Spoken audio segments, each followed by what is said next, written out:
1 spoonful, that's it. 1 spoonful of a common bathroom cabinet ingredient can either revive a dying snake plant or quietly kill it within weeks. Most plant owners have no idea which outcome they're about to trigger, and the difference comes down to one detail almost nobody gets right. Stick around, because by the end of this, you'll know exactly how to use this safely, how to spot the warning signs early, and I share tips like this every single week, so follow along if you don't want to miss the next one. Here's a scene you might recognize. Your snake plant used to look sharp, deep green, upright, almost architectural. Now something's off. The newer leaves are coming in pale, almost yellowish between the veins, while the veins themselves stay dark green. Some older leaves have started curling slightly at the tips. Growth has basically stalled. You're watering on schedule, the light looks fine, and yet the plant looks tired. Not dead, not thriving either, just stuck. This is one of the most common complaints with snake plants, and it's also one of the most misunderstood. People assume it's a watering problem, so they water more. That makes it worse. Others assume it needs more light, so they move it, and nothing changes. The plant keeps sitting there pale and unimpressive, while you run out of ideas. There's a reason this happens, and it's not really about water or light at all. It's about what's missing from the soil. Here's the simple version. Your snake plant needs a handful of nutrients to build healthy green tissue. Nitrogen, phosphorus, and potassium get most of the attention because they're on every fertilizer label. But there's a quieter nutrient working behind the scenes that rarely gets mentioned: magnesium. Magnesium is the core building block of chlorophyll, which is the pigment that makes leaves green and lets them turn light into energy. No magnesium, no chlorophyll. No chlorophyll, and the plant literally can't produce that deep green color you're used to seeing. Think of it like this. Nitrogen is the bricklayer building new growth. Magnesium is the paint that gives it color and lets it actually function as a solar panel. You can have all the bricklayers in the world, but without the paint, the wall looks incomplete. Over time, potting soil loses magnesium. Every time you water and the excess drains out the bottom, a little bit of magnesium leaves with it. Regular fertilizers often focus on nitrogen, phosphorus, and potassium, and barely touch magnesium at all. So month after month, the soil gets a little more depleted, and your plant slowly runs out of the raw material it needs to stay green. That's why you get this strange pattern. The veins stay green because they're closer to the plant's internal water and nutrient highway. But the tissue between the veins, farther from that supply line, starts losing color first. It's called intervenal chlorosis, and it's basically the plant's way of waving a flag that says it's low on magnesium. This is where Epsom salt comes in. Epsom salt is not actually salt in the seasoning sense. Chemically, it's magnesium sulfate, 2 ingredients your plant can absolutely use. Magnesium fixes that chlorophyll problem we just talked about. Sulfate helps the plant build proteins and enzymes it needs for normal growth.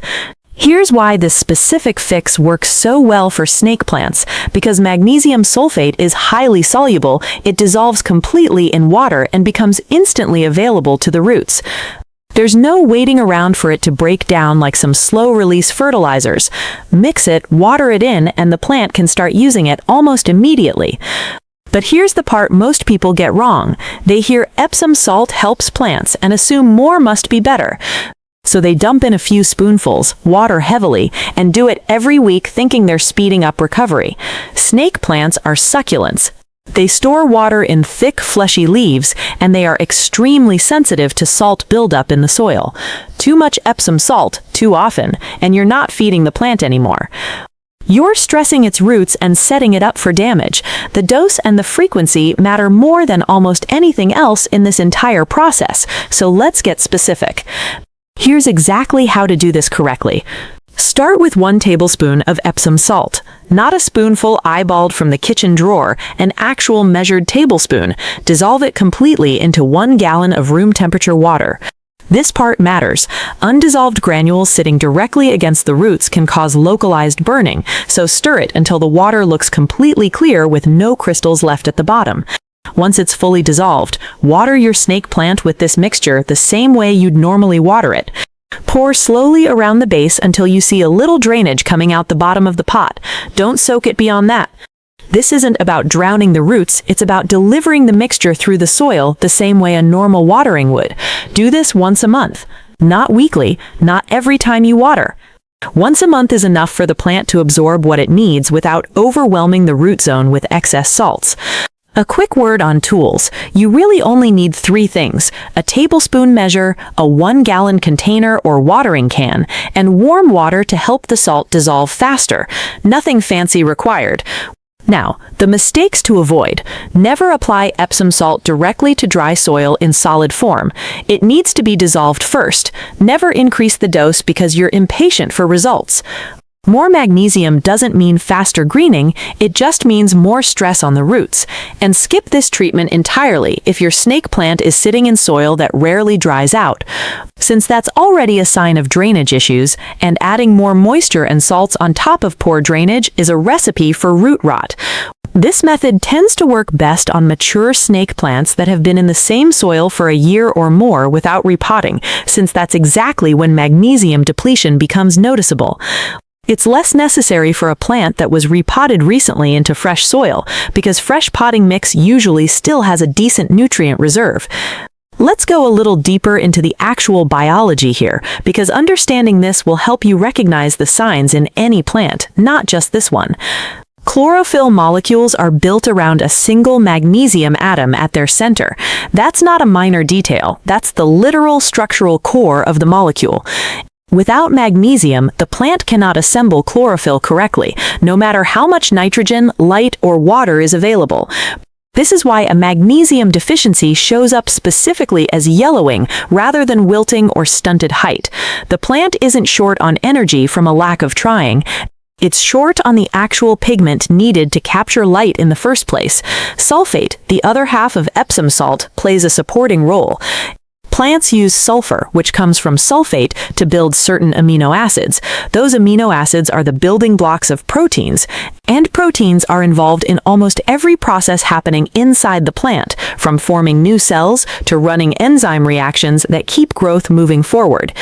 So while magnesium handles color, sulfate is quietly supporting the structural and functional side of new growth. Here's the analogy that makes this click for most people. Picture your snake plant's leaf like a solar panel factory. Magnesium is the specific mineral needed to manufacture the solar panels, which in this case are chlorophyll molecules. Sulfate is more like the staff running the factory floor, helping assemble everything correctly. If the factory runs low on the mineral needed to make solar panels, you get fewer working panels, which means less energy capture, which shows up visually as pale, washed-out leaves. It's also worth understanding why snake plants specifically are prone to this. They're incredibly tolerant of neglect, which is exactly why people love them. But that same toughness means they're often left in the same pot, in the same soil, for years without any nutrient replenishment. Combine that with infrequent watering, which is correct for snake plants, but also means fewer opportunities for nutrients to be delivered to the roots, and you get a slow, steady drift toward magnesium depletion that most owners don't notice until the yellowing is obvious. One more detail worth knowing.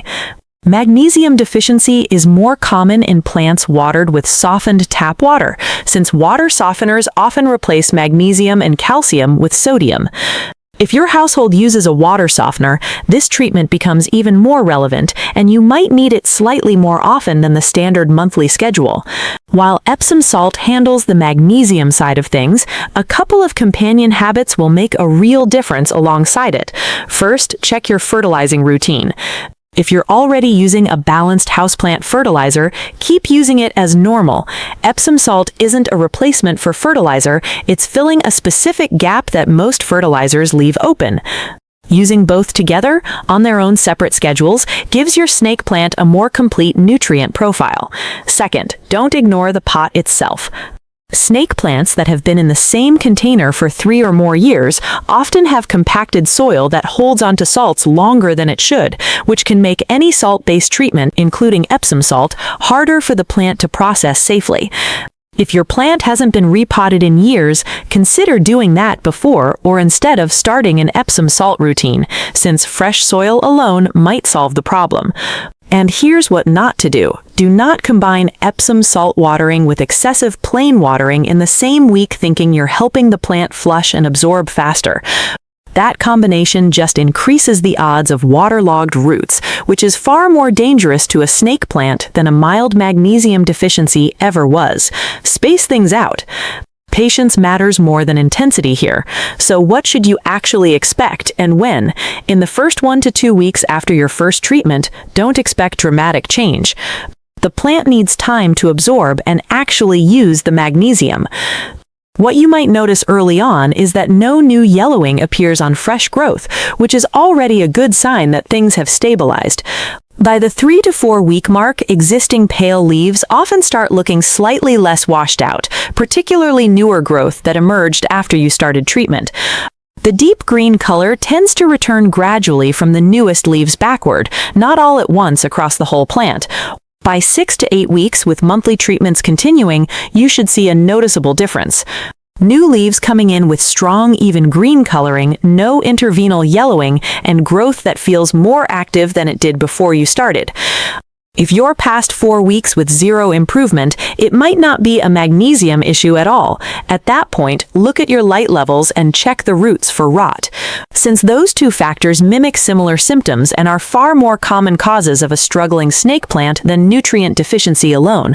So here's the one thing to remember. 1 tablespoon dissolved completely once a month is a simple, low-risk way to correct a magnesium gap most snake plant owners never even knew existed. If your snake plant has been looking a little pale or stuck lately, try this and give it a few weeks to respond. Drop a comment letting me know what your plant is dealing with right now. I read every single one and it helps me figure out what to cover next. And if you know someone whose snake plant looks exactly like the one I described earlier, send this their way. It might save that plant. Follow along for more of this because next time I'm breaking down the one watering mistake that's quietly killing more succulents than anything else combined.